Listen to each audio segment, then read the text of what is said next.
That attack was carried out with the planning of extremist groups, talking about the one on the U.S. Capitol. So today I spoke with an expert on the topic from Monterey's Middlebury Institute, who's been very busy tracking what these groups are up to now that Biden enters office. Chatter like in these extremism groups that you've been following for the last months and years, whether it's QAnon or others in these more hidden online forums now, because they're off of Twitter, they're off of Facebook. So these groups, whether it's QAnon or white supremacist groups or paramilitary groups, they have all kind of circled around the idea that President Trump was going to remain in power somehow, at least recently. And the social media bans have affected the chatter, but they have gone to encrypted platforms.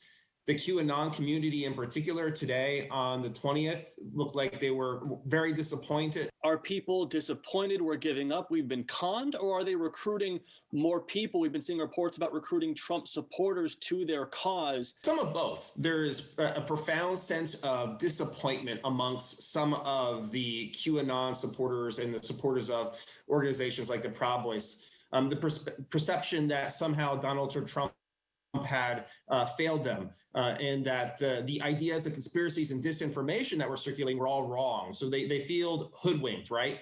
But on the other side, you do see individuals who are becoming more hardened in their worldview. And that's why I think we need to be particularly cautious. We haven't seen that today. We didn't see it on the 17th when we were all kind of girding for more violent activity. And that's because the show of force by the United States government, the National Guard, not only in Washington, D.C., but across state capitals. They're in our community. So what should people be watching for? So on social media, Facebook, Twitter, YouTube, unfortunately, there is a lot of information that is circulated. A lot of that information, quite frankly, is not accurate information. It's not where people should get their news.